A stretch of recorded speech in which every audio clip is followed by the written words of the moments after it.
Chapter 22 that is chemical coordination and integration को भी आगे कंटिन्यू करते हुए आज की क्लास में थाइमस से आगे कंटिन्यू करने जा रहे हैं। ठीक है, थाइमस बोलने से पहले या समझाने से पहले सबसे पहले आपको इस इमेज को एनालाइज करना है, क्योंकि सबसे बड़ी प्रॉब्लम यही है कि आखिर किसी चीज के बारे में अगर आप पढ़ाई कर रहे हैं उसकी पोजिशनिंग है क्या। तो ये जो थाइमस ग्लैंड आपके पास अवेलेबल है, इसमें एक खासियत ये है at the time of birth इसका साइज बड़ा होता है और जैसे जैसे एज आगे बढ़ती जाती है वैसे वैसे इसका साइज छोटा होता जाता है। ऐसा और किसी बॉडी पार्ट के साथ तो होता नहीं। तो थाइमस के रिड्यूस्ड साइज को देख के भी किसी की एज को पता लगाया जा सकता है। ठीक है, और ये जो थाइमस है, तो इस थाइमस के बारे में जब एग्जैक्ट पोजिशनिंग के रिगार्डिंग जब हम लोग यहाँ पे बात करते हैं तो ये देखिए, ये दोनों लंग्स के बीच में ऐसे इस तरीके से प्रेजेंट होता है। और ऐसे ऊपर से मोटे तौर से अगर देखा जाए तो कोई भी क्या करता है, एक ओवल सा स्ट्रक्चर बना के आपको थाइमस वहां समझा देता है। एक्चुअली क्या होता है, इसमें दो लोग अवेलेबल होते हैं इस थाइमस के पास। एक आपको यहाँ नजर आ रहा है, एक इसका राइट लोब है। राइट इसलिए लिखा है क्योंकि हम फ्रंट व्यू देख रहे हैं किसी का। और एक देखिए यहाँ पे क्या लिखा हुआ है, लेफ्ट लोब लिखा हुआ है। ठीक है, राइट लोब और लेफ्ट लोब, ये दो लोब्स अवेलेबल है किसके पास, थाइमस के पास। पोजिशनिंग क्या है, अगर कोई आपसे पूछे थोरैसिक कैविटी में होगा, एब्डोमिनल कैविटी में होगा, तो ऑब्वियस है कि कहाँ होगा, ये थोरैसिक कैविटी में होगा। ठीक है, एब्डोमिनल कैविटी में तो सवाल ही नहीं उठता है क्योंकि दोनों लंग्स के बीच में है। और इवन आपके लंग्स भी कहाँ अवेलेबल है, अगर लंग्स की भी कोई पोजिशनिंग पूछे तो वो भी आपके थोरैसिक कैविटी में ही अवेलेबल है। तो आपने अभी अभी देखा कि यहाँ पे आपके पास दो लोब्स अवेलेबल है, जिसके लिए यहाँ आपको एक स्टेटमेंट दिया जा रहा है। The thymus gland is a lobular structure located between lungs. आपने देख लिया, आप स्टेटमेंट को रटने की कोई जरूरत नहीं है। एक चीज आपने और नोटिस करी कि जो स्टर्नम है, जिसको यहाँ पे ब्रेस्ट बोन बोला जाता है, उसके पीछे है ये। तो किसी भी इस स्ट्रक्चर में या इस चैप्टर में कहीं भी आपने जो पोजिशनिंग देखी होगी, उसको समझ लेने के बाद चीजें अपने आप आसान हो जाती हैं। ठीक है, तो ये स्टर्नम के पीछे तो है, लेकिन ये आयोटा के वेंट्रल साइड में ही प्रेजेंट है। ये डॉर्सल में आपको नहीं जाना, ये मतलब नहीं है बोलने का कि अगर हम स्टर्नम के पीछे चले गए तो सीधा हम वर्टिब्रल कॉलम के पास बोल रहे हैं, इसको नहीं। वेंट्रल साइड ऑफ आयोटा में ही प्रेजेंट है। थाइमस की खासियत क्या है कि ये आपके इम्यून सिस्टम में बहुत इंपॉर्टेंट रोल प्ले करता है। और क्योंकि मैंने आपको बताया कि जैसे जैसे किसी का एज जो है वो ज्यादा होता चला जाता है, वैसे वैसे ये थाइमस का साइज उसमें रिड्यूस होता चला जाता है। तो आपने नोटिस करा होगा कि अगर किसी पर्सन की जैसे जैसे एज 40 क्रॉस 50 क्रॉस, जितना ज्यादा एज आगे बढ़ता चला जाता है वैसे वैसे उसकी इम्यूनिटी भी कम होनी स्टार्ट हो जाती है। इस ग्लैंड की खासियत क्या है, ये एक हार्मोन सिक्रीट करता है, तो जिसके नाम को याद करने में कोई भी दिक्कत इसलिए नहीं है, इसका नाम खुद भी थाइमस ही है। और ये जो सिक्रीट करता है, इसके सिक्रीशन का नाम भी थाइमोसिन ही है। ठीक है, फिर मैंने आपसे पिछली क्लास में पूछा था what is the meaning of peptide, तो आप कुछ भी आंसर कर मैम देते थे। पेप्टाइड मैंने प्रोटीनेशियस। आपको सिखाया था कि इसका मतलब है कि ये प्रोटीनेशियस होगा, मतलब एमिनो एसिड से मिलकर बना हुआ ये। तो थाइमोसिन की भी क्या खासियत है, ये भी पेप्टाइड हार्मोन ही है, मतलब नेचर इसका कैसा है, प्रोटीनेशियस है। अब थाइमोसिन जो है टी लिम्फोसाइट के डिफरेंशिएशन का काम करता है। जब मैंने आपको body fluids and circulation chapter पढ़ाया तो मैंने आपको टी लिम्फोसाइट के रिगार्डिंग बहुत सारी एक्सप्लेनेशन दी उसमें, जिसमें मैंने आपको सिखाया कि जो ये टी लिम्फोसाइट है, ये आपको सेल मेडिएटेड इम्यूनिटी प्रोवाइड करता है, CMI जिसको शॉर्ट में लिखाया था मैंने। ठीक है, तो टी लिम्फोसाइट क्या करता है, ग्राफ्ट रिजेक्शन करेगा। बाहर से अगर कोई ऐसा फॉरेन एजेंट है, कोई फॉरेन माइक्रोब है जो आपकी बॉडी के लिए सुटेबल नहीं है, तो ये टी लिम्फोसाइट उसके अगेंस्ट में रिएक्ट करेगा, उसको बाहर की तरफ पहले वहां से आउट करने की कोशिश करेगा। तो जो टी लिम्फोसाइट है उसके डिफरेंशिएशन की रिस्पॉन्सिबिलिटी भी किसके ऊपर है, तो थाइमोसिन के ऊपर है।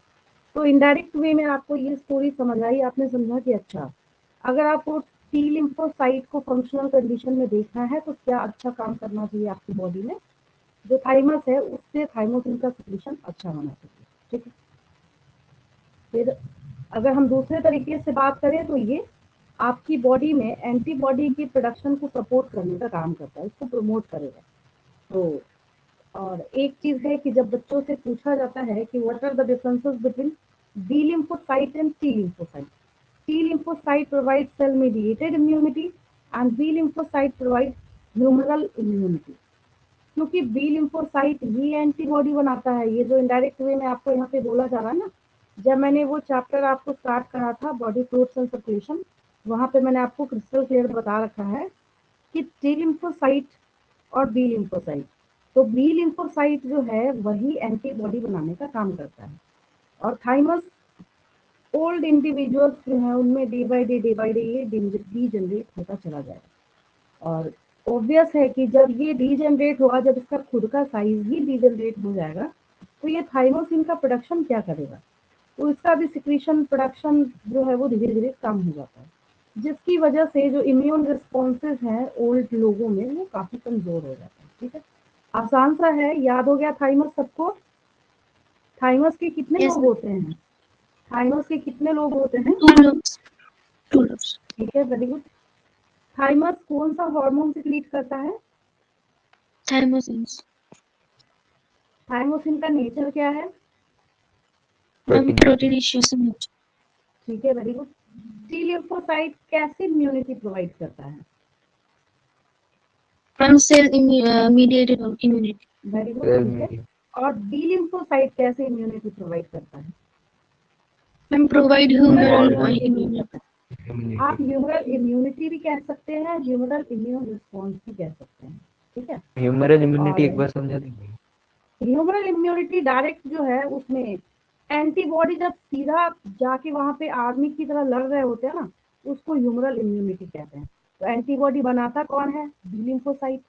तो जिसकी वजह से हम कहते हैं कि ह्यूमरल इम्यूनिटी कौन प्ले करेगा, यहाँ पे बी लिम्फोसाइट। और बी लिम्फोसाइट बनाता क्या है? एंटीबॉडी। तो यहाँ पे आपको लिखा क्या गया है कि antibodies to provide humoral immunity. अब आया समझ में? ठीक है, चलिए आगे बढ़ते हैं हम लोग। ये आसान सा एक था आपके पास थाइमस टॉपिक। ग्लैंड, कई लोग कहते हैं इसको ग्लैंड मानो ही नहीं, जब डीजनरेट ही हो जाता है तो रहने दो इसको, लेकिन कैसे रहने दो? जब ये टी लिम्फोसाइट के मैचुरेशन का काम कर रहा है तो ऑब्वियसली इसका काम क्या बहुत ज्यादा इम्पोर्टेंट है। ठीक है, नेक्स्ट जो ग्लैंड है आपके पास यहाँ पे, that is adrenal gland. Introduction से लेके अभी तक काफी टाइम जो है इसका नाम आपने सुन रखा है। एड्रिनल ग्लैंड आपके दोनों किडनी के ऊपर प्रेजेंट होते हैं ये। ठीक है, अब अगर इसको ऐसे बीच में से, यहाँ पे देखिए ये कट भी आपको शो किया जा रहा है कि हम इसको ऐसे ऊपर से नीचे ऐसे अगर इस तरीके से कट करें, तब आपको क्या देखने को मिलता है कि इस एड्रिनल ग्लैंड के बेसिकली मोटे तौर पे दो हिस्से हैं। बाहर वाले को एड्रिनल कॉर्टेक्स कहते हैं, अंदर वाले को एड्रिनल मेडुला कहते हैं। ठीक है, कॉर्टेक्स मेडुला कई जगह पे आता है, किडनी में भी पढ़ा आपने, यहाँ पे भी आपके पास एड्रिनल कॉर्टेक्स और एड्रिनल मेडुला है। ठीक है, और बाहर जो इसकी कवरिंग है जो इसको प्रोटेक्ट करने का काम करता है, उसको हम कैप्सूल कहते हैं। ठीक है, और किडनी यहाँ इसलिए बता रखा है, किडनी का जो इमेज है यहाँ पे इसलिए अवेलेबल है ताकि बच्चों को इसकी पोजिशनिंग समझ आए कि एक्चुअली ये होता कहाँ है। अगर ऐसी हवा में सिर्फ इस डायग्राम को दिखा के मैं आपको समझा देती, समझ तो आपको आता, बट आपको ये नहीं पता होता कि इसकी जो एग्जैक्ट पोजिशनिंग है वो होती कहाँ है, आपकी बॉडी में ये प्रेजेंट कहाँ होता है। ठीक है, तो सबसे पहला स्टेटमेंट जो है वो यही आता है कि ये एड्रिनल ग्लैंड भी कैसे है, ये पेयर में अवेलेबल है। जैसे आपका किडनी है ना पेयर में, तो दोनों किडनी अपने एंटीरियर मतलब आगे वाले हिस्से में, आगे वाले पार्ट में एक एक एड्रिनल ग्लैंड कैरी करेगा, तो हो गया ये भी जोड़े में पेयर में। ठीक, इसके पास दो तरह के टिश्यूज होते हैं। सेंट्रली लोकेटेड मतलब ये जो बीच वाला हिस्सा है, ये बीच में जो यहाँ पे प्रेजेंट है, दैट इज एड्रिनल मेडुला।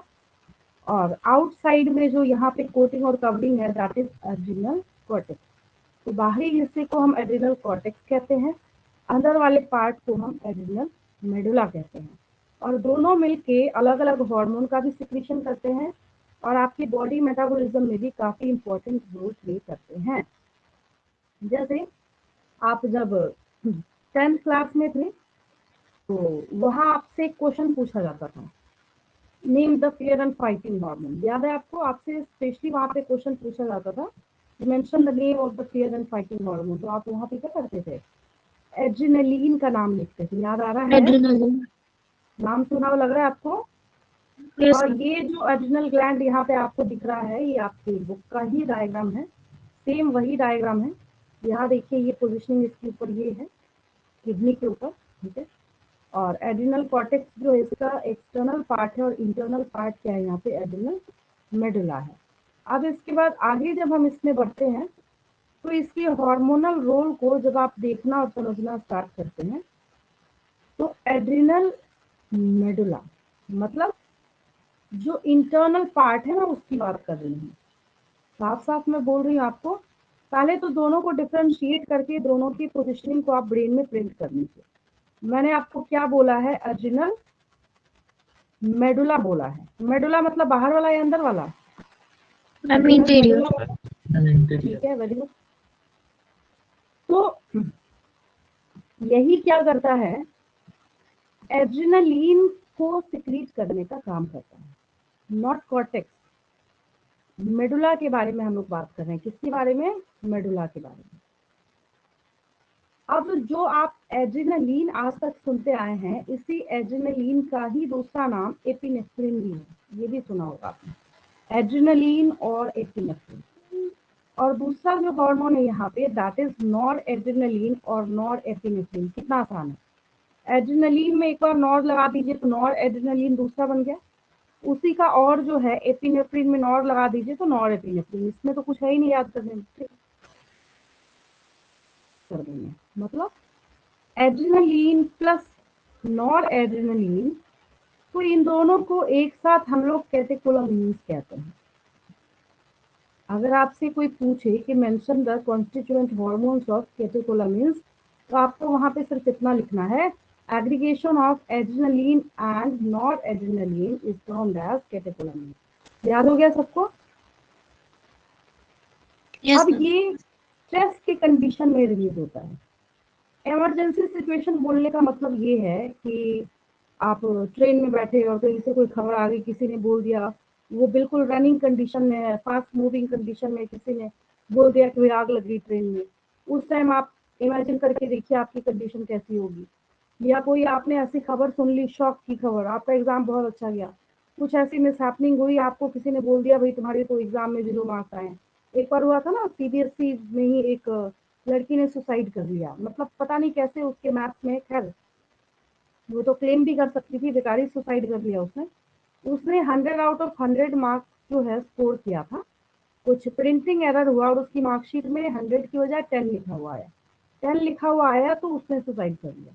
फिर जब उसकी डेथ हो गई तो वापस उसकी शीट निकाल के चेक किया गया तो पता चला कि उसके मार्क्स जो है 100 आउट ऑफ 100 थे। तो किसी की मिस्टेक की वजह से उसकी जान चली गई। उसकी जान चली गई, इसका ये मतलब है कि उसकी बॉडी में उस वक्त इस एड्रेनलिन ने अच्छा काम नहीं किया होगा। उसका एक्सपेक्टेशन होगा कि उसने 100 आउट ऑफ 100 करा है। जो बच्चा करता है उसको पता होता है कि मैंने कर रखा है। स्पेशली मैथ्स में तो इजीली पता होता है, बच्चा खुद ही वहां पे काउंट कर लेता है कि कितने मार्क्स मुझे मिलने हैं, ठीक है। तो इसका मतलब ये है कि जब उसको वैसा शॉक लगा कि 100 की बजाय 10 है, ठीक है, तो जब ये एड्रेनलिन सिक्रीट नहीं हुआ तो उसकी बॉडी में ये सारे एक्शंस नहीं हुए, जिसकी वजह से उसके नर्वस सिस्टम को कुछ समझ नहीं आया। तो आपने नोटिस क्या करा होगा, वैसे में प्यूपिलरी डायलेशन मतलब आपकी आईज की जो प्यूपिल है वो डायलेट कर जाएगा, ठीक है। पाइलो इरेक्शन मतलब जैसे कैसे हम लोग हिंदी में कहते हैं, मूवीज में भी आपने सुना होगा, घर में भी बोलते हुए लोगों को सुना होगा, भाई हमने तो ऐसी डरावनी मूवी देखी कि हमारे रोंगटे खड़े हो गए, बोलते हैं ना, उसको पाइलो इरेक्शन कहते हैं। जो हैंड्स लगा के स्किन के ऊपर के जो लेयर है वो ऐसे खड़े हो जाते हैं, उसके लिए टर्म दिया गया है, that is pilo erection. Sweating, आपको ठंड में भी पसीना आना स्टार्ट हो जाएगा, चाहे आप एसी में बैठे तब भी पसीना आना स्टार्ट हो जाएगा अगर आपको बहुत ज्यादा शॉक लगा किसी चीज का, ठीक है। फिर आपको उस सदमे से बचाने के लिए आपका जो हार्ट बीट का रेट है वो फास्ट हो जाएगा और हार्ट की कॉन्ट्रैक्शन और रेस्पिरेशन का जो स्ट्रेंथ है वो वहां पे क्या हो जाएगा, बढ़ जाएगा। और कैटेकोलामिन्स, मतलब अगर दोनों नहीं अलग अलग बोलने का मन कर रहा है तो आप कैटेकोलामिन्स बोल सकते हैं, ठीक है। और ये फटाफट, जैसे आपने नोटिस करा होगा ना कि मान लीजिए कोई ऐसी स्पोर्ट्स एक्टिविटी आपके स्कूल में होती है, तो हमेशा टाइम टू टाइम चाहे तो स्कूल वाले वहाँ पे बोले या फिर आपके पेरेंट्स बार बार ग्लूकोन डी लेके जाते हैं, तो डायरेक्ट ग्लूकोज देने से होता ये है कि आपकी बॉडी को वहाँ पे एनर्जी मिलता है। तो ये दोनों मिलके क्या करते हैं, glycogen is the reserve food of your body. तो ये ग्लाइकोजन को फटाफट तोड़ के ग्लूकोज में कन्वर्ट हो या आपके ब्लड को देंगे और ब्लड में जब ग्लूकोज का कंसंट्रेशन बढ़ेगा तो आप में इतनी शक्ति और इतनी क्षमता आएगी कि आप उस शॉक को एब्जॉर्ब कर सकें और आपके ऊपर वो सदमा ना लगे, समझ गए। तो ऐसा नहीं कि सिर्फ ये ग्लाइकोजन को ही तोड़ेगा, लिपिड को भी तोड़ेगा, प्रोटीन को भी तोड़ेगा, क्योंकि जब इन सबको तोड़ेगा तभी ये सिंपलर फॉर्म में मिलेंगे स्मॉल इंटेस्टाइन को, और स्मॉल इंटेस्टाइन एब्जॉर्ब करके आपके ब्लड में देगा और आपके ब्लड में जाने के बाद फिर ये दौड़ना स्टार्ट करेगा, फिर आपको जो प्रॉपर न्यूट्रिशन नरिशमेंट चाहिए आपकी बॉडी को काम करने के लिए वो सारी चीजें मिलेंगी वहाँ पर। ये पैरा समझ आया आपको? Yes, ma'am. तो एपिनेफ्रिन एंड नॉरएड्रेनालिन कौन सिक्रीट करता है?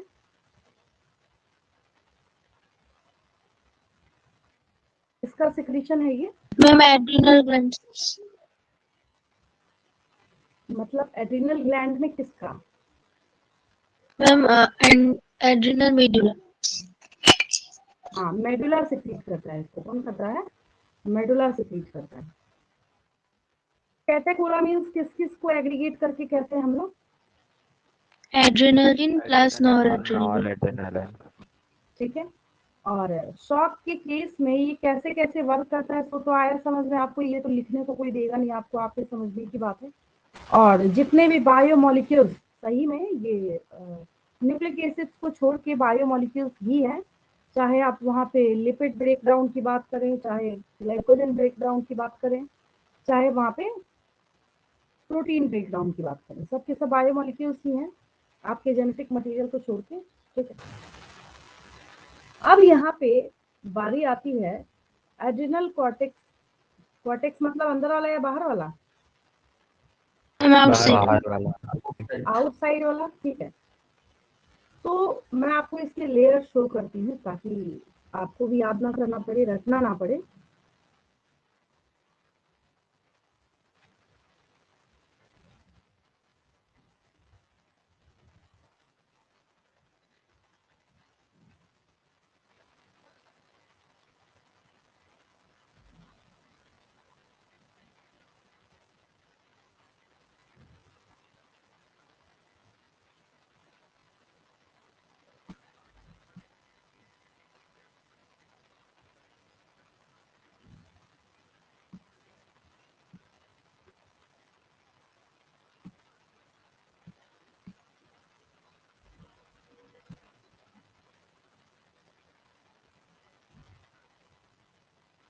देखिए, तो यहाँ पे आपके पास जो लेयर्स हैं उसमें जोना तो सब में लगा देना, उसमें कोई दिक्कत नहीं है। एक है आपके पास रेटिकुलरिस, रेटिकुलाटा, ग्लोमेरुलोसा, ठीक है।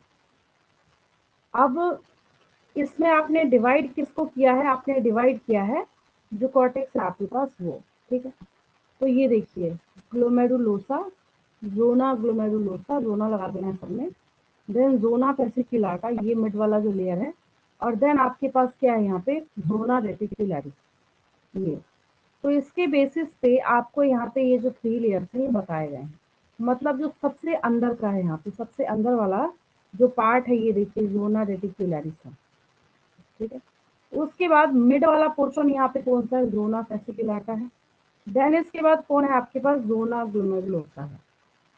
पूरे को जब आप देखेंगे तो सबका यहाँ पे ये जो है पेरीफेरी अवेलेबल है। अगर आपसे क्वेश्चन पूछा जाए कि मेडुला के डायरेक्ट कांटेक्ट में एड्रिनल कॉर्टेक्स का कौन सा लेयर होता है, तो क्या आंसर देना? Zona reticularis. ठीक है, वेरी गुड।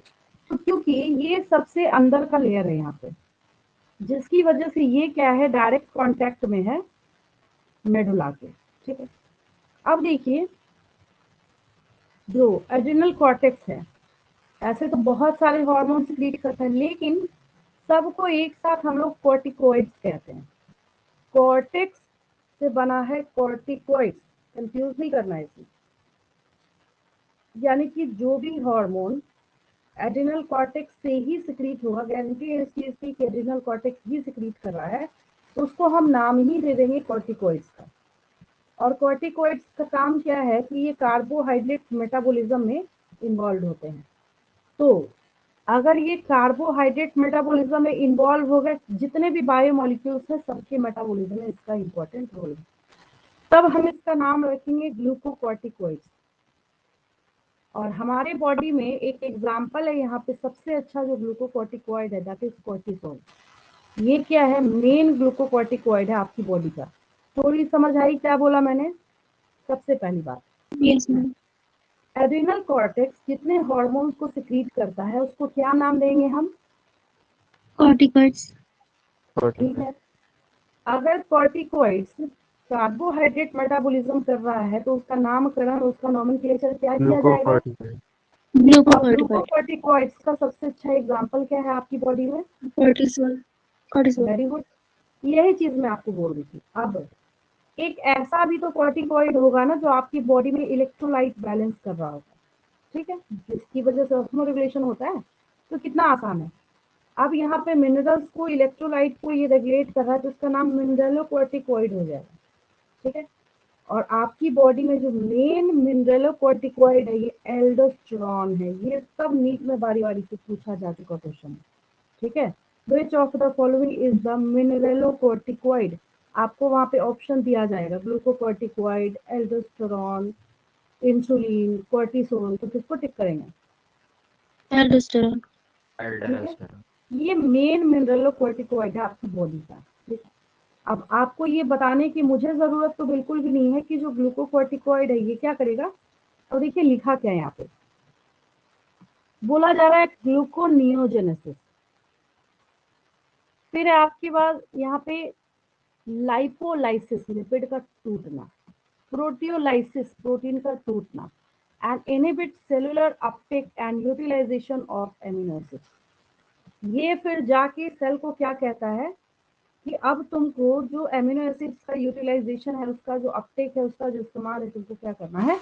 बंद करना है, ठीक है। कॉर्टिसोल जो है यहाँ पे, कॉर्टिसोल बोलने का क्या मतलब है?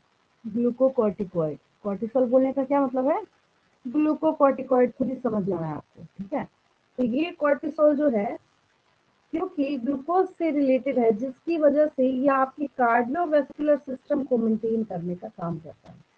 आपको पता है कि अगर किसी की बॉडी में अचानक से तो उसके ग्लूकोज लेवल को कम कर दिया जाए, आप ऐसा इंसुलिन का डोज दे दीजिए उसको पकड़ के जबरदस्ती कि उसकी बॉडी में अचानक से शुगर लेवल कम हो जाए, तो वो तुरंत वहीं फेंट होके वहीं गिर जाएगा। वो इंस्टेंटली, जिसको कहते हैं ना इंस्टेंटली, टाइम भी नहीं लगेगा, वक्त भी नहीं लगेगा उसको, विद इन मिनट, ठीक है। तो आपके जो कार्डियोवैस्कुलर सिस्टम में जो इसका रेगुलेशन है उसके ऊपर ग्लूकोज कंसंट्रेशन का भी बहुत बड़ा इन्वॉल्वमेंट है, जिसकी वजह से यहाँ पे आपको बताया जा रहा है कि कॉर्टिसोल जो है आपकी कार्डियोवैस्कुलर सिस्टम को, कार्डियोवैस्कुलर सिस्टम, हार्ट प्लस जो उसके साथ जुड़ा हुआ पूरा सर्कुलेशन का सिस्टम है, उसके लिए हम लोग कौन सा टर्म यूज करते हैं? Cardiovascular system. उसमें इसका बहुत इंपॉर्टेंट रोल है, किडनी के फंक्शन को भी। हार्ट और किडनी का काम अलग नहीं है, ठीक है। आपने अभी तक पढ़ रखा है, आपको मेरी बात समझ आ रही होगी मैं क्या बोलना चाह रही हूँ। कि हार्ट और किडनी जो है, अगर हार्ट बहुत तेजी से, बहुत फास्ट ब्लड सप्लाई कर रहा है, तो वहां पे किडनी को भी अपना GFR बढ़ाना पड़ेगा, ये भी अलर्ट हो जाएगा, क्योंकि यही तो बैठा है वहां पे फिल्टर करने के लिए जो ब्लड इसको दिया जा रहा है, ठीक है। तो दोनों का काम एक दूसरे के साथ एसोसिएटेड है, ठीक है। फिर यहाँ पे बात करी जा रही है कि जो ग्लूकोकॉर्टिकोइड है, पर्टिकुलरली जो कॉर्टिसोल है, ये एंटी इंफ्लेमेटरी रिएक्शंस करता है, ठीक है, जिसकी वजह से ये इम्यून रिस्पॉन्स को, ये स्टेटमेंट ना बच्चों को समझ नहीं आता है, बच्चों को उल्टा लगता है, तो मैं उसको सीधा करके समझाती हूँ आपको। देखिए दोनों बातें कर रहा है। पहली बात ये है कि ये इम्यून रिस्पॉन्स को दबाता है, ये सप्रेस करता है, बढ़ाता तो बिल्कुल भी नहीं लिखा है यहाँ पे, इसको ऐसे समझ लीजिए। एलर्जी के केस में आपका इम्यून रिस्पॉन्स क्या होता है? जैसे मान लीजिए आप किसी बंद कमरे की सफाई कर रहे हैं, बहुत ज्यादा डस्ट पार्टिकल्स उसमें, अगर आप उसमें क्लीनिंग का काम कर रहे हैं तो उसमें क्या होता है? आपको स्नीजिंग मैम होगी, इम्यून रिस्पॉन्स डिक्रीजेस। नहीं तब तो इम्यून रिस्पॉन्स हो रहा है ना आपकी बॉडी में। आप बहुत ज़्यादा छींकना स्टार्ट कर देंगे, बहुत ज़्यादा स्नीजिंग होते होते होते होते एक टाइम ऐसा आएगा कि आपके थ्रोट में पेन होना स्टार्ट हो जाएगा, वाटरी आईज, रनी नोज, ये सब होना स्टार्ट हो जाएगा। ठीक है, तो अगर ग्लूकोकॉर्टिकॉइड अच्छा काम कर रहा है कॉर्टिसोल, तो ये एंटी इन्फ्लेमेटरी रिएक्शन करेगा और सप्रेस करेगा इम्यून रिस्पॉन्स को, बोलेगा बस बस बहुत हो गया। ये तब उस केस में उसको ये सप्रेस करने का काम करेगा। अब समझ आया? अब आया समझ में? यस हाँ, yes ma'am. तो ये उल्टा नहीं है, ये सीधा लिखा हुआ है। इसको अगर इस एग्जाम्पल को वहां पे फिट करके देखेंगे तब आपको बात समझ आएगी कि नहीं ये उल्टा नहीं, ये सीधा लिखा हुआ है और सही में स्टोरी यही है। तो यहाँ पे भी इसका क्या है, बहुत ज्यादा इंपॉर्टेंट रोल हो जाता है किसका, कोर्टिसोल का। और सब एक साथ मिल के यहाँ पे, तो क्या आपको समझ आया? क्या हम ऐसा बोलेंगे कि कॉपीराइटेड सिर्फ ये शुगर के लिए काम करेगा या ये सिर्फ लिपिड के लिए काम करेगा? नहीं, ये यहाँ पे ऐसा मिलता जुलता काम करता है कि आपके बॉडी के कंप्लीट मेटाबॉलिज्म को रेगुलेट करने का काम करता हूँ। दूसरी बात, अगर आप पढ़ते पढ़ते भूल गए हैं तो मैं वापस याद दिलाऊं कि आप अभी तक एड्रिनल ग्लैंड ही पढ़ रहे हैं। एड्रिनल ग्लैंड जब बच्चे सुनते हैं ना तो उनको लगता है अरे क्या है, छोटा सा है, ये कुछ काम करता हुआ, चलो ठीक है हम पढ़ लेते हैं। बट एक्चुअली जो वो एड्रिनल ग्लैंड है आपके पास, तो एड्रिनल ग्लैंड सोचिए कितना सारा इंपॉर्टेंट काम कर रहा है। ठीक है, अब सबसे ज्यादा मजेदार और इंटरेस्टिंग बात क्या है कि आप जब आगे इसमें बढ़ते हैं तो उसमें जो अभी अभी आप कोर्टिसोल की पढ़ाई कर रहे हैं, किसकी पढ़ाई कर रहे हैं, कोर्टिसोल की। यही कोर्टिसोल आपके बॉडी में आरबीसी के प्रोडक्शन को इनहेंस करने का काम करता है। इससे बड़ी बात क्या हो सकती है? अब पिछली क्लास में मैं आपको पैराथायरॉइड हार्मोन सारी चीजें बता रही थी, तो सब में काम मिलता जुलता है। बोलने का क्या मतलब है, ये ऑप्टिमम अमाउंट में चाहिए जरूर, लेकिन इसका काम इनके सिवाय कोई और नहीं कर सकता। अगर आपके कपड़े कहीं पे फट जाते हैं तो आपके घर में कितना भी महंगा कॉस्टली चाकू क्यों ना हो, लेकिन उसका काम सुई ही कर सकता है, एक नीडल ही कर सकता है, पता है आपको, है ना? ठीक उसी तरीके से ये चाहिए तो ऑप्टिमम अमाउंट में, लेकिन इनका काम जो है वो मार्वेलस है। तो यहाँ पे कॉर्टिसोल जो है वो आरबीसी प्रोडक्शन में भी हेल्प करता है क्योंकि उसको स्टिमुलेट करेगा। और एल्डोस्टेरॉन जो है ये आपने पिछले चैप्टर में भी पढ़ रखा है और इसी चैप्टर में पिछली क्लास में भी पढ़ रखा है।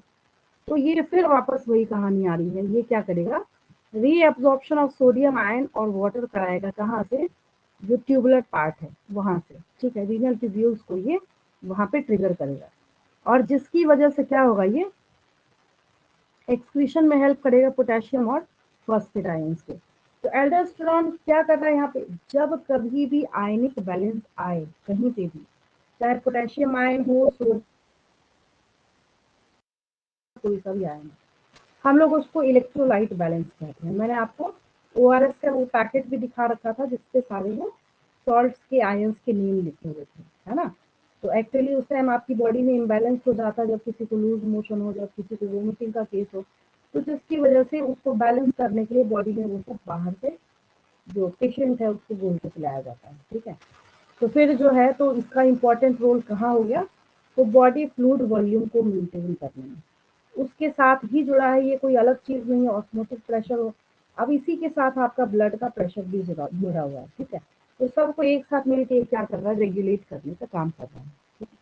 और एड्रिनल कॉर्टेक्स जो है ये एंड्रोजेनिक स्टेरॉइड्स को भी सिक्रीट करता है, जो कि pubic hair, axial hair, facial hair वगैरह होगा प्यूबर्टी के एज में, उसमें ये इंक्रीज करने का काम करता है। तो इनडायरेक्ट वे में ये कहाँ इंटरफेयर कर रहा है, आपके रिप्रोडक्टिव सिस्टम को प्लस सेकेंडरी सेक्सुअल कैरेक्टर को भी जाके इंटरफेयर कर रहा है।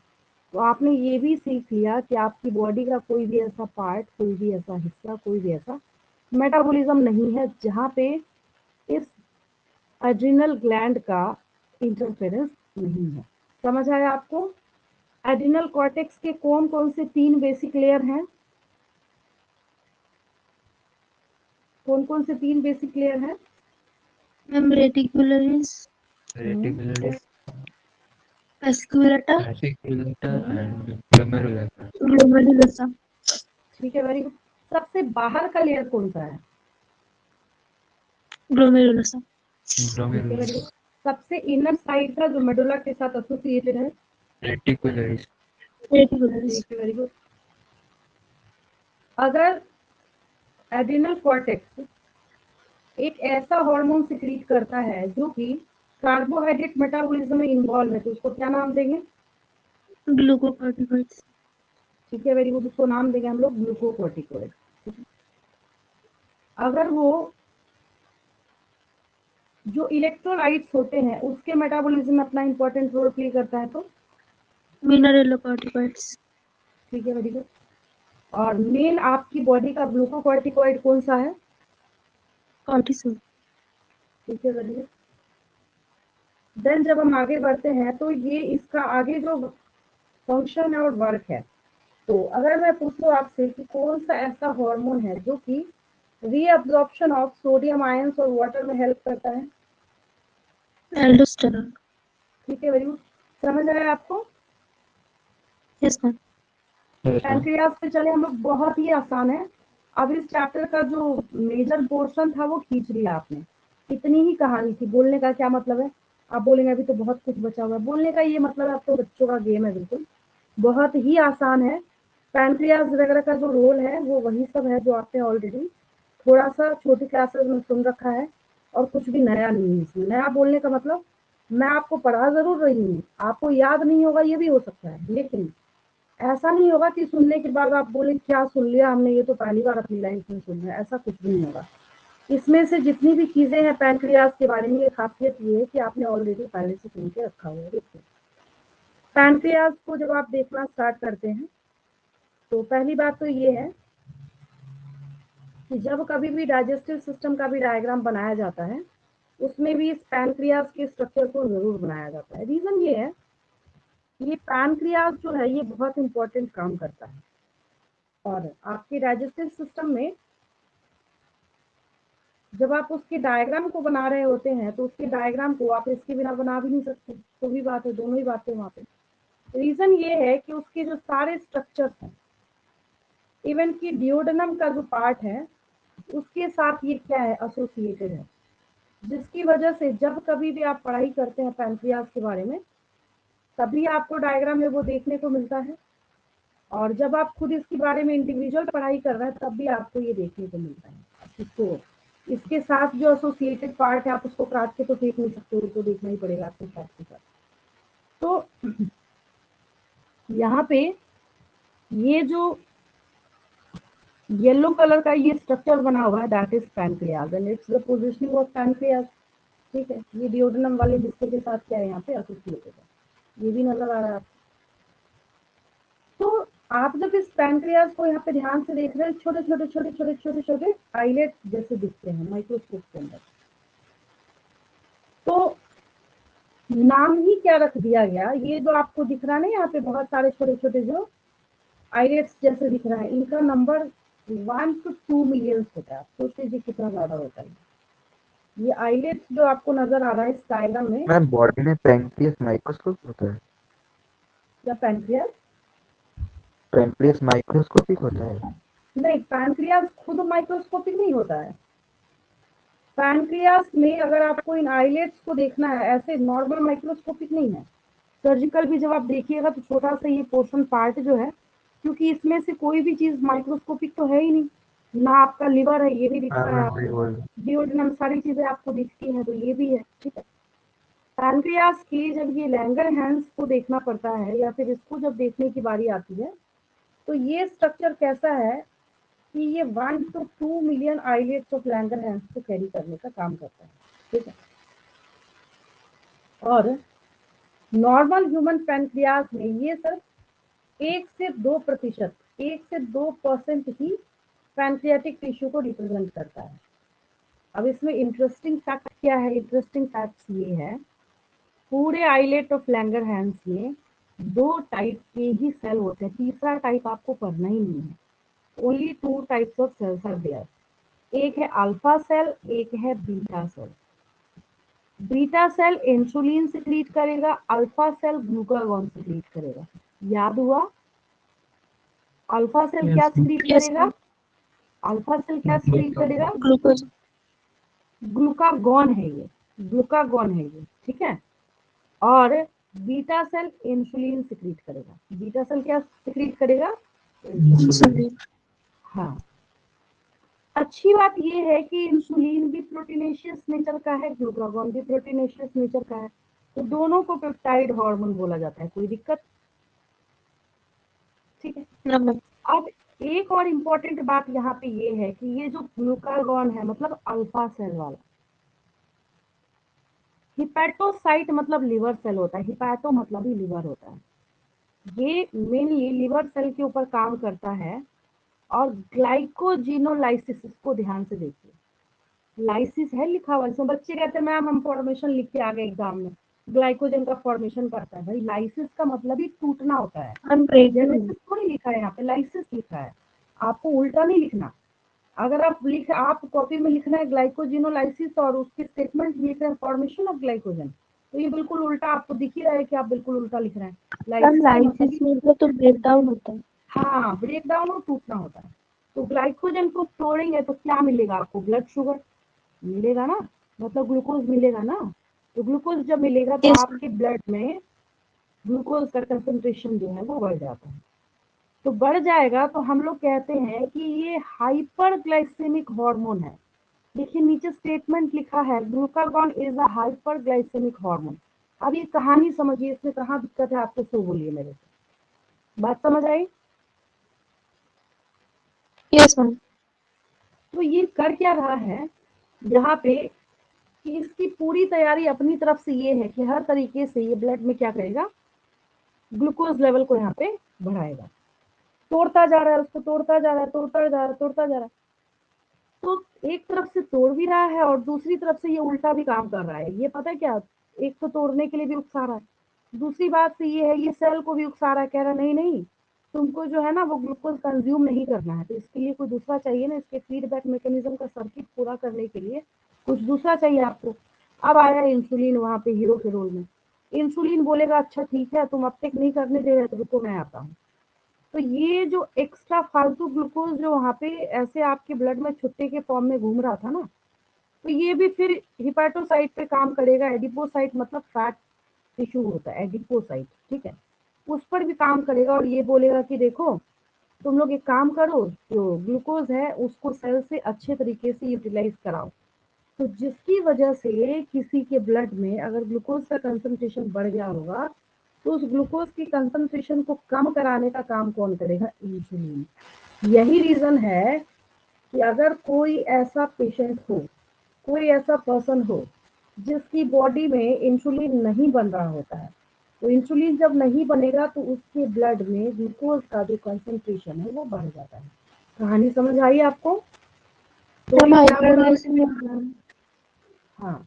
अब आगे देखिए दूसरा पार्ट है, दूसरा पार्ट इसका ये है, जो भी समझा है आपने, कि ये जो इंसुलिन है ये तो सेल को क्या बोलेगा वहां पे कि ठीक है तुम ज्यादा से ज्यादा ग्लूकोज का अपटेक है वो करो, जिसकी वजह से इंसुलिन, जैसे अभी भी मैंने आपको एग्जांपल दिया था कि किसी को जबरदस्ती आप इंसुलिन का डोज दे रहे हैं, उसका इंसुलिन ऐसे ही नॉर्मल है 110 से नीचे ही है, जबरदस्ती उसको आप डोज दे रहे हैं, तो पता चलेगा कि वो तो सारे सेल से ग्लूकोज का अपटेक को बढ़ाएगा, जिसकी वजह से क्या हो जाएगा, ब्लड का जो शुगर है वो कम होगा, वो बेहोश हो जाएगा, वहीं पे फेंट हो जाएगा।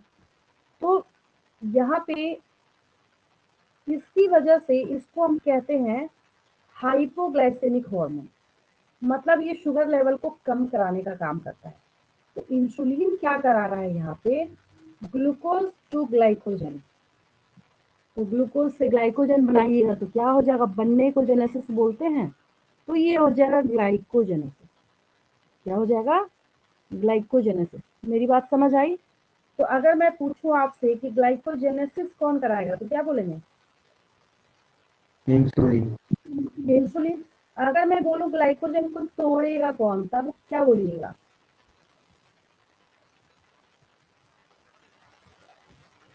तब वहां पे आ जाएगा ग्लाइकोजन को तोड़ेगा कौन, तोड़ के ग्लूकोज लेवल जो बढ़ा दिया है जिससे वो कौन करेगा, तब आएगा ग्लूकागॉन, ठीक है।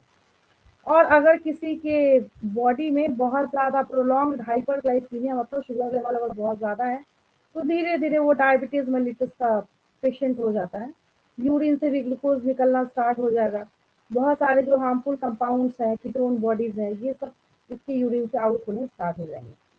और फाइनली लास्ट में एक ही तरीका बचता है कि उसको इंसुलिन थेरेपी के ऊपर कम्प्लीटली बेस्ड होना पड़ेगा, ठीक है। इसमें कोई दिक्कत किसी को, दो ही चीज तो याद ही रखनी है। देखिए मैं आपको बताती हूँ, रिवाइज कराती हूँ। मैंने आपको कुछ नहीं बोला, मैंने आपको इतनी सी बात बताई कि पैनक्रियाज में, हाँ पैनक्रियाज की स्पेशलिटी क्या है कि इसके पास एक्सोक्राइन एंडोक्राइन दोनों ग्लैंड होते हैं, ठीक है। इसमें आइलेट्स ऑफ लैंगरहैंस का नंबर 1 to 2 मिलियन है, और ये जो 1 to 2 मिलियन है पूरे पैनक्रियाटिक टिश्यू का मात्र 1 से 2% है। लेकिन 1 से 2% होने के बावजूद इतना इंपॉर्टेंट है कि वही दो तरह का सेल कैरी कर रहा है, एक अल्फा सेल है, दूसरा बीटा सेल है। अल्फा सेल ग्लूकागॉन सिक्रीट कराएगा, बीटा सेल इंसुलिन सिक्रीट कराएगा। अगर अल्फा सेल के बारे में बात करें तो ये क्या करेगा, ग्लाइकोजन को तोड़ तोड़ के इतना ग्लूकोज बढ़ा देगा कि इसको उपाधि दे दी गई, बोला गया भाई तुम ना हाइपर ग्लाइसेमिक हार्मोन हो, तुम ग्लूकोज लेवल बढ़ाना जानते हो। फिर वहां पे इंसुलिन आएगा और ये इंसुलिन क्या करेगा, वहां पे जो ग्लूकोज लेवल बढ़ा हुआ है उसको पकड़ पकड़ के ग्लाइकोजन में कन्वर्ट करने का काम करेगा, जिसको हम लोग ग्लाइकोजिनोलाइसिस कहते हैं, सॉरी ग्लाइकोजेनेसिस कहते हैं। क्या कहते हैं हम लोग इसको, ग्लाइकोजेनेसिस कहते हैं, क्योंकि ये बना रहा है, ठीक है। तो जिसकी वजह से आपका जो फीडबैक मैकेनिज्म जो शुगर वाला है उसको कंप्लीट करने का काम यहाँ पे ये पैनक्रियाज के दोनों हार्मोन करते हैं।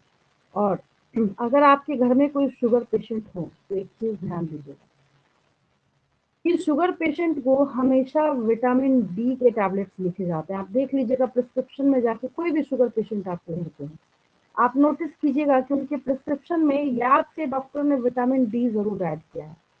रीजन ये है, और डॉक्टर जो है वो सलाह क्या देते हैं, जो शुगर पेशेंट होते हैं उनको कहते हैं आप सुबह मॉर्निंग की जो हल्की धूप होती है ना उसमें आप घूमा कीजिए ध्यान से।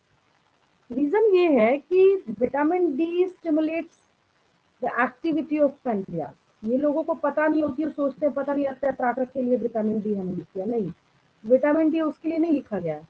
विटामिन डी इसलिए लिखा गया है क्योंकि यही विटामिन डी है जो कि किसको वहां पे रेगुलेट करने का काम करता है, पैनक्रियाज को स्टिमुलेट करेगा, बोलेगा जाओ तुम इंसुलिन सिक्रीट करो, समझ रहे, जिसकी वजह से लिखा जाता है।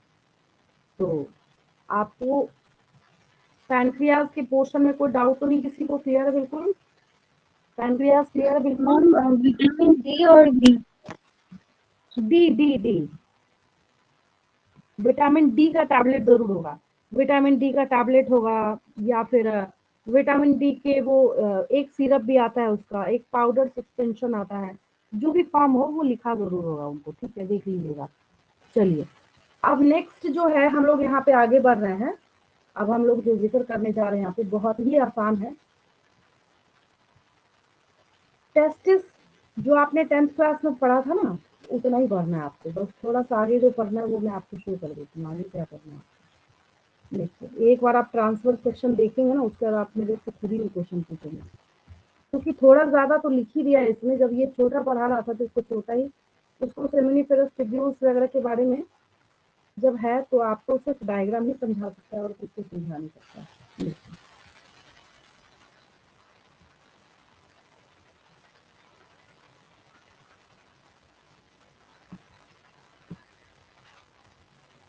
सबसे पहली बात, जो ह्यूमन टेस्टिस है मेल्स में, ठीक है, ये पेयर में होगा। अब उसमें से एक टेस्टिस जो है, ये स्टेटमेंट देने की बजाय मैं क्या बोल रही हूँ यहाँ पे लिखी देती हूँ। देखिए सबसे पहली चीज,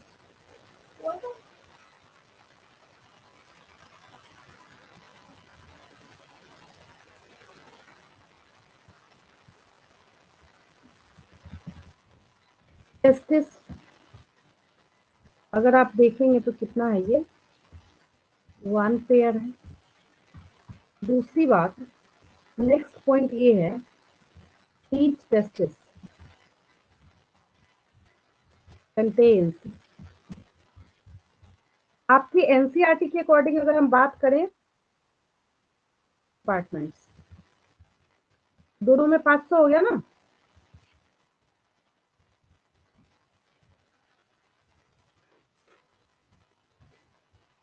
हर एक टेस्टिस में 250 compartments हैं. Each testis contains 250 compartments which are known as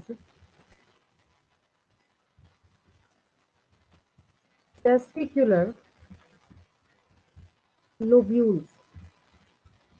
मतलब हर एक टेस्टिस में 250 कंपार्टमेंट होते हैं, उसमें से एक एक को हम टेस्टिकुलर लोब्यूल कहते हैं। क्लियर है बिल्कुल? मैम कंपार्टमेंट्स में किसी ने 300 लिखा है, किसी में 250 से 350 ऐसे लिखा है, बट एनसीईआरटी क्लास 12 का डेटा है 250 कंपार्टमेंट्स। ठीक है, आपको यही याद रखना है। याद हुआ सबको? हर एक टेस्टिस में, तो एक ह्यूमन में कितना हो गया? 500 दोनों टेस्टिस का मिला के। ईच टेस्टिस कंटेन कंपार्टमेंट्स में कंपार्टमेंट्स मतलब जैसे आप इस इमेज में देखिए, इस डायग्राम में आपको जो ये दिख रहा है ना, इतना से इतना, उस एक टेस्टिकुलर लोब्यूल का टीएस है।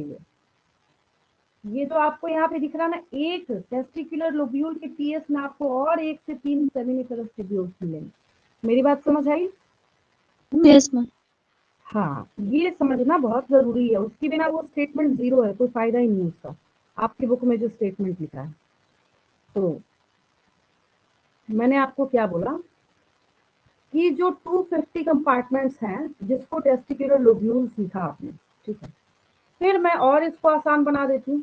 ईच टेस्टिकुलर लोब्यूल, अब उसके अंदर भी बात कीजिए, जो आप डायग्राम देख रहे हैं, ऐसे हवा में मैं बोलती आपको कुछ समझ नहीं आता। Each testicular lobule contains ma'am 3 1 2 3, एक भी हो सकता है, 2 भी हो सकता है, 3 भी हो सकता है। Each testicular lobule contains 1 to 3 highly coiled seminiferous tubules. कोई दिक्कत? इसके पास 1 से 3 हाईली कॉइल्ड सेमिनिफेरस ट्यूब्यूल, मतलब ट्यूब से भी पतला सेमिनिफेरस ट्यूब्यूल होते हैं, ठीक है। और स्पर्मेटोजेनेसिस सेमिनिफेरस ट्यूब्यूल के अंदर होता है। Spermatogenesis occurs inside the seminiferous tubule, inside the seminiferous tubule. कोई दिक्कत? अब देखिए, एक और इंटरेस्टिंग बात आपको बताती हूँ, जो काफी क्वेश्चन पूछा जाता है इसके रिगार्डिंग। अब जो आपके पास सेमिनिफेरस ट्यूब्यूल है, अब मुझे एक क्वेश्चन का आंसर दीजिए। अगर ये एक सेमिनिफेरस ट्यूब्यूल है, ये दूसरा सेमिनिफेरस ट्यूब्यूल है, ये तीसरा सेमिनिफेरस ट्यूब्यूल है, तो क्या इसके बीच में ये जगह गैप नहीं बचेगा क्या? ये तो नो यस मैम। होगा, होगा या नहीं होगा? यस तो मैम। इसके बीच के गैप को हम इंटरस्टिशियल स्पेस कहते हैं। और इस इंटरस्टिशियल स्पेस में जो सेल होता है, उसको हम लेडिक सेल या इंटरस्टिशियल सेल कहते हैं। जब बच्चा ग्रेजुएशन करता है ना जूलॉजी ऑनर्स में, तो लेडिक सेल के ऊपर 15 नंबर का नोट आता है उसको लिखने को। ये इतना ज्यादा इंपॉर्टेंट है लेडिक सेल के बारे में अगर हम लोग बात करें, ठीक है। तो अब यहाँ पे बात आती है Leydig cell. Leydig cell, the cells which are present in the interstitial space, interstitial space। अब इंटरस्टिशियल स्पेस का क्या मतलब है? लेडीज से हाँ, तो मैं विद इन ब्रैकेट यहाँ पे डाल देती हूँ, द गैप बिटवीन, फ्लूड होगा उसमें, गैप तो होता नहीं, समझाने के लिए बता रही हूँ। गैप बिटवीन सेमिनिफेरस ट्यूब्यूल्स, और इसी को, जो ये लेडिक सेल है ना, इसी का ही दूसरा नाम है इंटरस्टिशियल सेल। आपको ये नहीं सोचना है कि कुछ अलग से आपको यहाँ पे पढ़ने को मिल रहा है, इसी का ही दूसरा नाम है इंटरस्टिशियल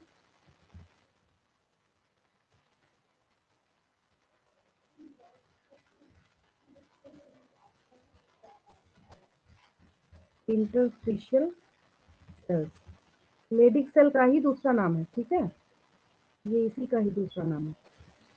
बिल्कुल क्रिस्टल क्लियर समझ आया आपको? देखिए फिर से Yes, रिवाइज ma'am. करती हूँ, हाँ फिर से मैं आपको रिवाइज करती हूँ।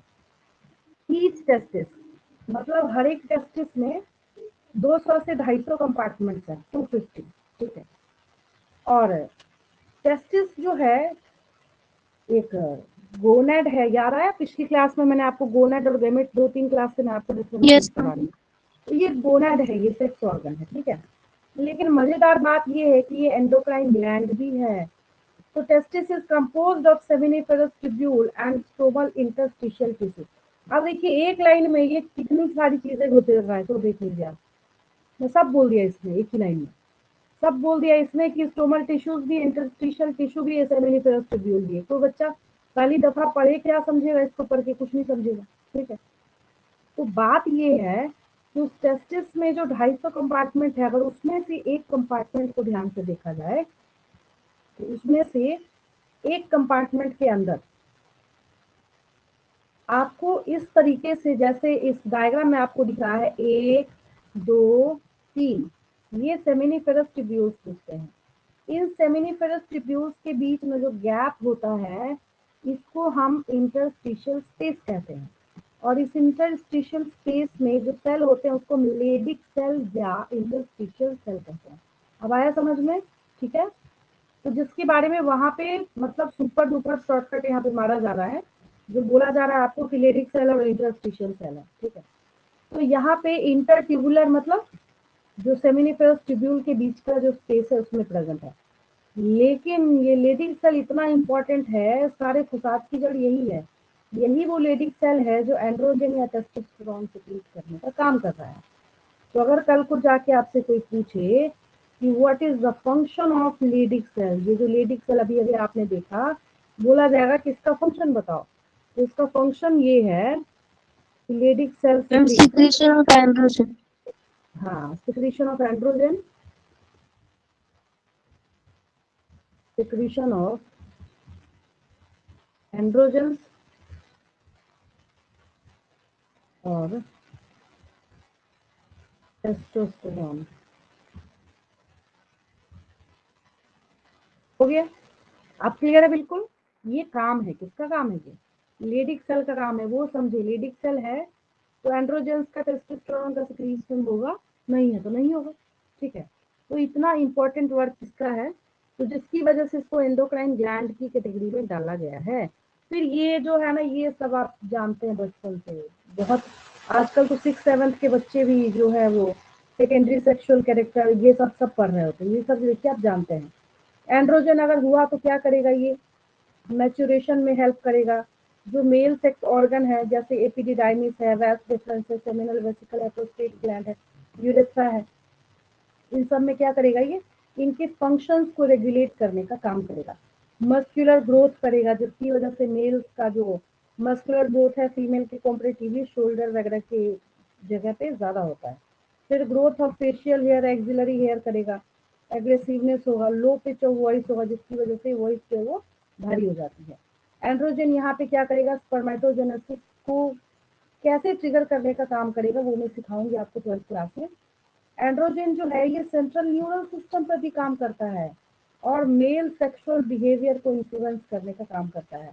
तो मेल सेक्सुअल बिहेवियर के लिए एक टर्म आता है, लिबिडो बोला जाता है इसको।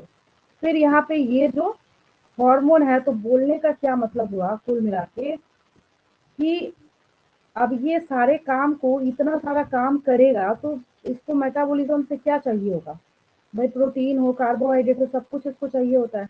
तो ये क्या करेगा कि प्रोटीन और कार्बोहाइड्रेट के सिंथेटिक मैकेनिज्म के ऊपर भी इसका बहुत ज्यादा रोल है, ठीक है। तो कैसे समझ आया आपको? समझने में कोई दिक्कत तो नहीं किसी को? क्लियर है? Yes, ma'am. चलिए,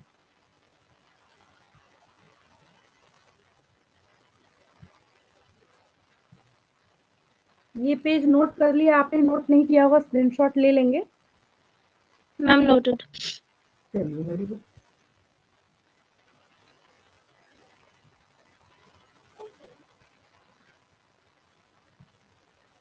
मैम जिस पेज में आपने लिखा है वो एक बार दिखाएंगे? हाँ ये लीजिए।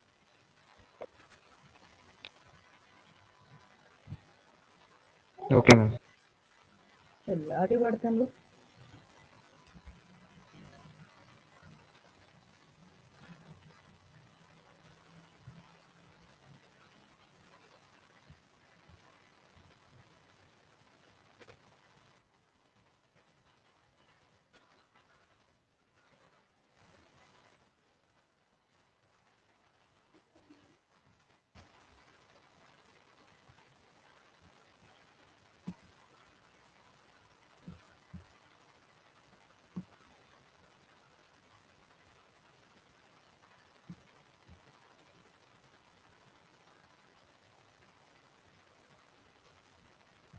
ओवरी के रिगार्डिंग अगर आपको समझना है तो सबसे सिंपल सी बात ये है, फीमेल बॉडी में प्राइमरी सेक्स ऑर्गन यानी फीमेल गोनेड ओवरी है, ठीक है। अब each and every month one ovum alternatively each ovary से रिलीज होता है। मतलब अगर एक मंथ लेफ्ट ओवरी से तो नेक्स्ट मंथ राइट से, फिर लेफ्ट से, फिर राइट से, फिर लेफ्ट से, फिर राइट से, ऐसे होता रहता है। ट्विंस का केस ऐसे होता है कि एक्सीडेंटली दोनों ओवरी ओवम रिलीज कर देते हैं, और स्पर्म का नंबर तो वैसे भी मिलियंस में होता है, दोनों फ्यूज हो जाते हैं, जिसकी वजह से वो नॉन जाइगोटिक ट्विंस होते हैं। एक वो हो गया, और दूसरा ट्विन जो कि जाइगोट ही आगे जाके डिवाइड हो जाता है। तो वैसे में वैसे ट्विंस पैदा होते हैं जो बिल्कुल होता है ना, सिमिलर फोटोकॉपी दिखते हैं एक दूसरे के, तो वो जाइगोटिक ट्विंस होते हैं, ठीक है। तो यहाँ पे ओवरी की खासियत क्या है कि ये एस्ट्रोजन और प्रोजेस्टेरॉन हॉर्मोन्स को सिक्रीट करने का काम करते हैं। पिछली क्लास में आपने ओवरी के रिगार्डिंग मेंस्ट्रुअल साइकिल आया था बीच में एक्सप्लेनेशन में, तो मैंने आपको दिखाया था, वहाँ पे हार्मोन का रोल आप पढ़ रहे थे तो वहाँ पे आया था। तो ओवरी के अंदर बहुत सारे ग्राफियन फॉलिकल्स प्रेजेंट होते हैं, देखा था आपने पिछली क्लास में। अब उसके अंदर क्या Yes, होगा, ma'am. स्टोमक टिश्यूज होगा। तो कोई आपसे पूछे कि एस्ट्रोजन को सिंथेसाइज कौन करता है, तो आप बोलेंगे ग्रोइंग ग्राफियन फॉलिकल्स। कौन सिक्रीट करेगा एस्ट्रोजन को? Growing Graafian follicles. अगर कोई आपसे पूछे कि प्रोजेस्टेरॉन को कौन सिक्रीट करेगा, ठीक है, तब क्या बोलेंगे? Corpus luteum. ये रहा। तो ये देखिए, ये ग्रोइंग फॉलिकल है ना, पहले छोटा है, फिर बड़ा, फिर उससे बड़ा, फिर उससे बड़ा, फिर उससे बड़ा। तो ये ग्रोइंग कंडीशन में ये क्या करता है, ये एस्ट्रोजन को सिक्रीट करेगा, और प्रोजेस्टेरॉन जो है वो इस कॉर्पस ल्यूटियम को छोड़ के किसी के पास पावर ही नहीं है सिक्रीट कराने का।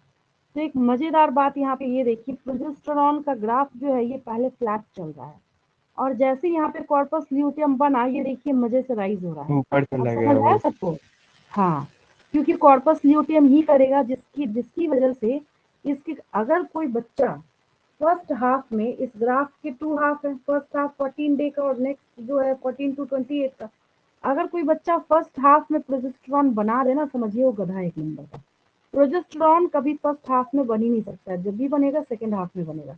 रीजन ये है कि कॉर्पस ल्यूटियम ओवुलेशन के पहले तो बनेगा नहीं, तो ग्राफियन फॉलिकल में से जब ओवम रिलीज होगा तभी कॉर्पस ल्यूटियम बचेगा।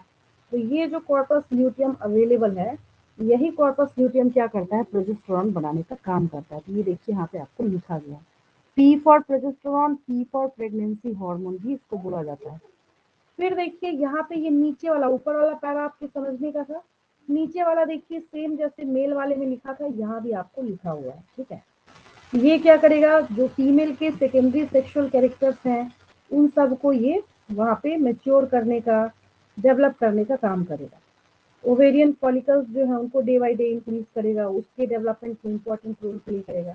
सेकेंडरी सेक्सुअल कैरेक्टर्स जैसे high pitch of voice, memory gland develop होगा। एस्ट्रोजन जो है फीमेल सेक्सुअल बिहेवियर को वहाँ पे रेगुलेट करने का, मेंटेन करने का काम करता है। और प्रोजेस्टेरॉन को मैंने बोला ना, याद रखेंगे, P for progesterone, P for pregnancy hormone. देखिए यहाँ पे लिखा हुआ है कि progesterone supports pregnancy, progesterone also acts on the memory gland and stimulates the formation of alveoli. Alveoli lungs वाला नहीं है ये, मेमोरी ग्लैंड जब मैं आपको आगे जाके पढ़ाऊंगी तो उसमें आपको सुनने को मिलेगा ये एल्वियोलाई सैक लाइक स्ट्रक्चर होता है जिसके अंदर मिल्क का स्टोरेज होता है। ठीक है, ओवरी समझ आया सबको? इसको समझने में कोई दिक्कत? क्लियर है बिल्कुल? Yes, ma'am.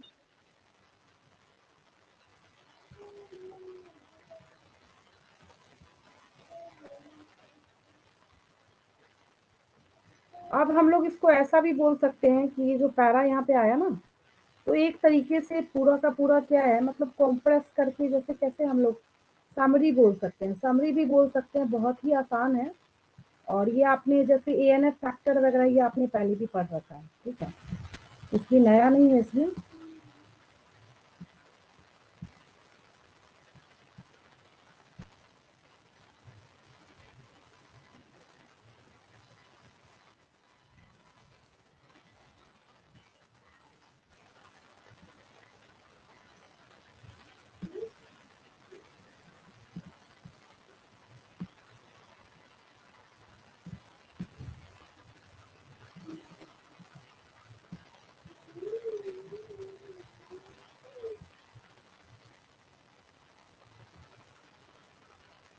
यहाँ आपके पास पैरा है hormones of heart, kidney and gastrointestinal tract.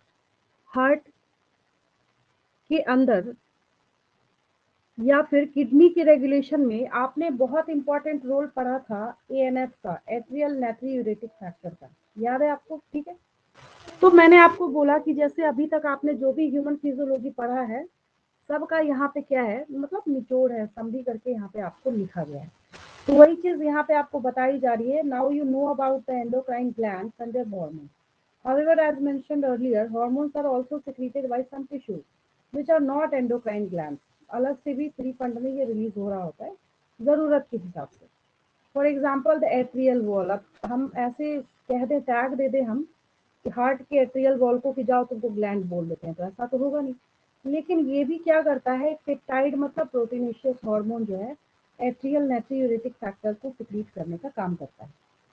तो जैसे ही इसको हाई प्रेशर फील होता है तभी सिक्रीट होगा ये, और ब्लड के प्रेशर को कम करेगा। ये पहली बार आप नहीं पढ़ रहे, इसके पहले भी आपने पढ़ के रखा हुआ। ठीक है, तो कब होगा ये? when blood pressure is increased, ANF is secreted which causes dilation of the blood vessels.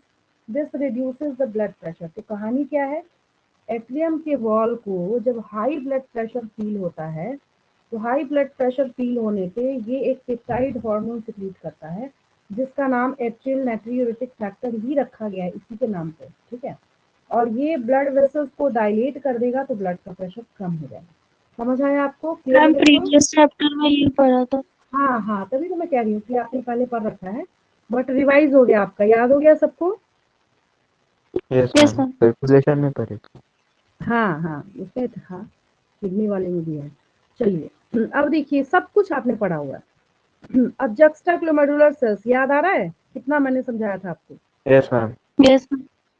कहाँ होगा ये, याद है किसी को? किडनीज में। किडनी में, वो तो ठीक है, किडनी में कहाँ होगा? जक्स्टाग्लोमेरुलर सेल्स कहाँ होते हैं?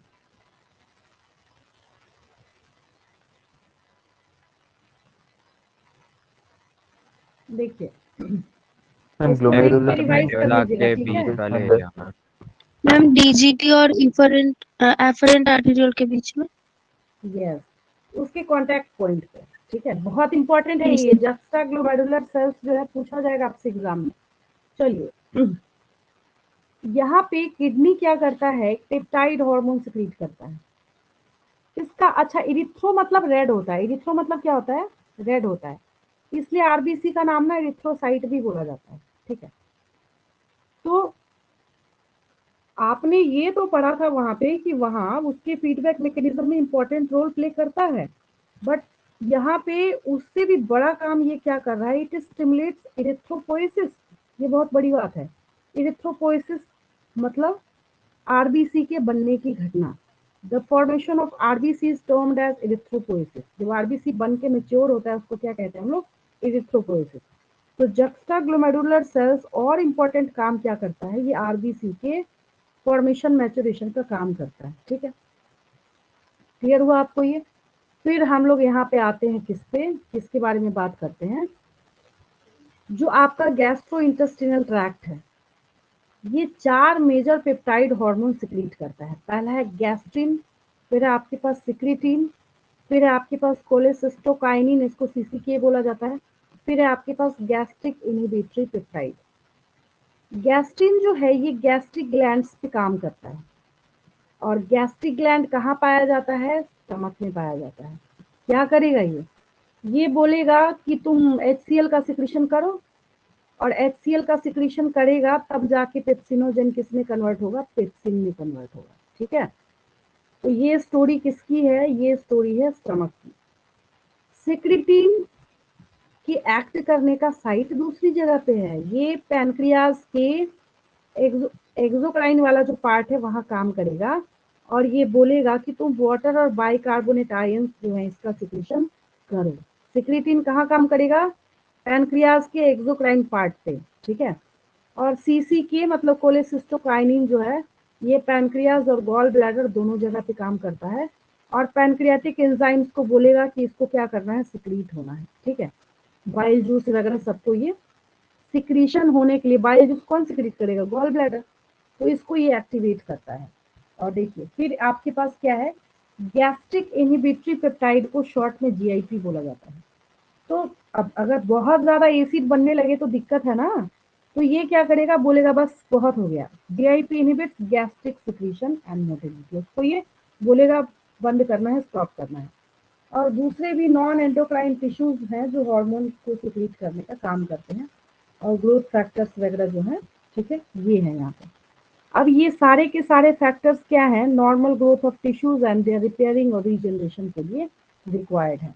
ठीक है, इस पैरा को अलग अलग करके लिख लेंगे, प्रैक्टिस कर लेंगे, बहुत ही आसान है, कुछ है नहीं इसमें, अलग अलग करके बस आपको लिखना है। बोलने का क्या मतलब है, गैस्ट्रिन किस पे काम करेगा, गैस्ट्रिक ग्लैंड पे। गैस्ट्रिक ग्लैंड कहाँ पाया जाता है, स्टमक में। क्या करेगा, बोलेगा तुम HCl सिक्रीट करो, HCl सिक्रीट होगा तो क्या होगा, पेप्सिनोजन पेप्सिन में कन्वर्ट होता है, और पेप्सिन प्रोटीन डाइजेशन में काम करता है। सिक्रीटिन कहाँ काम करेगा, पैनक्रियाज में। क्या करेगा सिक्रीट होकर, बोलेगा कि वाटर और बाइकार्बोनेट आयन को सिक्रीट करें। फिर कोलेसिस्टोकाइनिन किस पे काम करेगा, पैनक्रियाज पे भी काम करेगा, गॉल ब्लैडर पे भी काम करेगा। पैनक्रियाज को क्या बोलेगा, बोलेगा तुम अपना एंजाइम सिक्रीट करो। गॉल ब्लैडर को क्या करेगा, बोलेगा कि तुम बाइल जूस का सिक्रीशन करो। और GIP क्या करेगा, जो गैस्ट्रिक ग्लैंड मजे से सिक्रीशन किया जा रहा है, एसिड बनाया जा रहा है, उसको ये इनहिबिट कर देगा। अब आया समझ में, आगे चले यस हम मैम। लोग, क्लियर है यहाँ तक। Yes ma'am. ऐसा चलिए,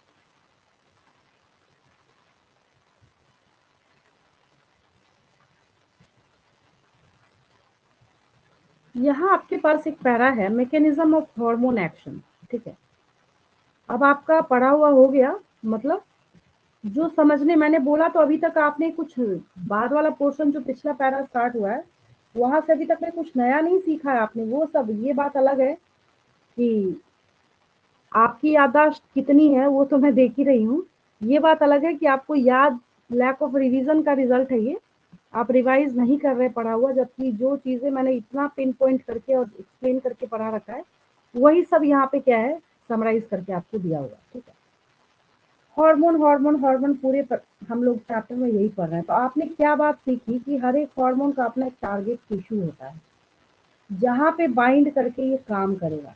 तो जिससे बाइंड करके ये काम करता है उसको हम लोग हार्मोन रिसेप्टर्स कहते हैं, और हर हार्मोन रिसेप्टर से टारगेट टिश्यू पर ही प्रेजेंट होगा। एक डायग्राम आपके बुक में मैं उसको समझा रही हूँ आपको। ठीक है, कहाँ होगा, तो भाई सेल है तो सेल का मेम्ब्रेन होगा ना, तो सेल के मेम्ब्रेन के अंदर जैसे कैसे आप मान लीजिए बहुत बड़ी बिल्डिंग बनाते हैं, और आपने बहुत कॉस्टली जो फर्नीचर सब कुछ वो भी XYZ बहुत रख रखा है, तो आप अपने गेट के सामने गार्ड खड़ा करते हैं ना, जो पहचान के फिर अंदर जाने देता है। तो उसी तरीके से सेल मेम्ब्रेन के पास जो वहां पे हार्मोन रिसेप्टर्स है उसके मेम्ब्रेन में ही बैठे होते हैं। ठीक है, जिनको जिसकी वजह से हमने इसका नाम ही मेम्ब्रेन बाउंड रिसेप्टर्स रख दिया है। ठीक, कहाँ होगा ये, तो जो सेल का मेम्ब्रेन है वहां पे प्रेजेंट होगा, टारगेट सेल के मेम्ब्रेन में होगा, तो जिसकी वजह से हम लोग इसको इंट्रासेलुलर, सेल के बाहर थोड़ी भाग जाइए, मेम्ब्रेन के अंदर ही इम्बेडेड है ना, तो इंट्रा मतलब अंदर, तो जिसकी वजह से हमने इसको नाम दे रखा है इंट्रासेलुलर रिसेप्टर। में सबसे मजेदार बात क्या है, mostly nuclear receptors present in the nucleus. Nuclear receptors मतलब न्यूक्लियस के मेम्ब्रेन में प्रेजेंट होगा, ठीक है। फिर हार्मोन क्या करेगा, इन रिसेप्टर्स पे जाके बाइंड करता है, बाइंड करेगा तो हम लोग उसको हार्मोन रिसेप्टर कॉम्प्लेक्स कहते हैं। क्या कहते हैं हम लोग उसको, हार्मोन रिसेप्टर कॉम्प्लेक्स कहते हैं। देखिए इसके लिए आपके बुक में एक डायग्राम शो किया हुआ, मैं आपको दिखा देती हूँ आपको। यहाँ पे दो इमेजेस हैं आपके पास, एक पॉजिटिव रिस्पॉन्स का है और एक नेगेटिव रिस्पॉन्स का है। एक आप यहाँ पे ये देखिए, ये रहा इमेज, ये रहा। अब जैसे एज फॉर एग्जाम्पल, जो ये बार बार आपको डायग्राम देखने को बोल रहा है, ये देखिए, ये फॉलिकल स्टिमुलेटिंग हार्मोन है, ठीक है। ओवरी जो है ना, ओवरी, ये ओवरी का मेम्ब्रेन है। अब ये बैठा गार्ड की तरह रिसेप्टर इसका, ये आया एफएसएच वहां से। अब इसका रिसेप्टर बोलेगा हाँ क्या काम है, एफएसएच बोलेगा तुम मुझे पहचान नहीं रहे, रिसेप्टर बोलेगा आई कैन रिकॉग्नाइज यू।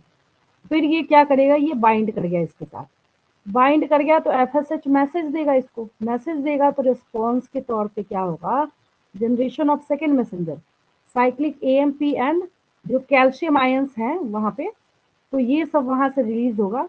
फिर बायोकेमिकल रिस्पॉन्सेज होंगे, और जिसके वजह से यहाँ पे जो ओवेरियन ग्रोथ है, चाहे ग्राफिन फॉलिकल का ग्रोथ हो, जो भी वहाँ पे एक्टिविटीज है वो सारी एक्टिविटीज होंगी। तो ये इनहेंस मैकेनिज्म है, ये स्टॉप करने वाला मैकेनिज्म नहीं है, ये उल्टा उसको रिस्पॉन्स क्या दे रहा है कि तुमको ये एक्टिविटी जो है वो करनी है, ठीक है। यही चीज यहाँ पे आपको बताई जा रही है। फिर यहाँ पे each receptor is specific to one hormone only. अब आप सोचे कि हम प्रोजेस्टेरॉन को डाइजेस्टिव सिस्टम में काम करा लें तो होगा क्या, ऐसा नहीं होगा, तो ये स्पेसिफिक है। एनहेंस रिसेप्टर्स आर स्पेसिफिक, तो रिसेप्टर भी स्पेसिफिक होगा सबका। Hormone receptor complex formation leads to certain biochemical changes in the target tissue. Target tissue metabolism and hence physiological functions are regulated by hormones. On the basis of their chemical nature, hormone can be divided into, ये बहुत ही आसान है। देखिए अभी तक पूरे chapter में आपने क्या पढ़ा, इंसुलिन किसका बना है, प्रोटीन का। ग्लूकागोन किसका बना है, प्रोटीन का। पिट्यूटरी हार्मोन किसका बना है, प्रोटीन का। हाइपोथैलेमिक हार्मोन किसका बना है, प्रोटीन का। तो इनको हम पेप्टाइड हार्मोन्स बोलेंगे। आप पेप्टाइड हार्मोन बोले, पॉलीपेप्टाइड बोले, प्रोटीन हार्मोन बोले, एक ही बात है, ठीक है। अब जैसे स्टेरॉयडल नेचर यहाँ पे होगा, ठीक है।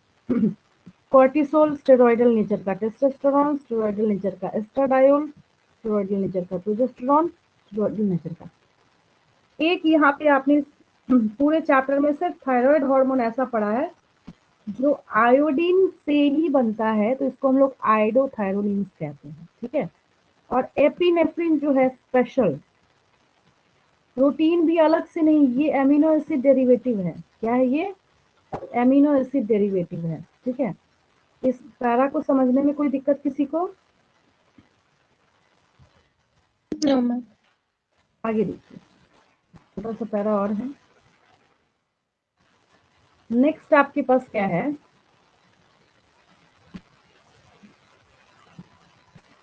अब वैसा जो भी हार्मोन, जो अभी भी डायग्राम है ना, सेम डायग्राम यहाँ पे लिखा हुआ, देखिए कुछ भी नया नहीं है इसमें।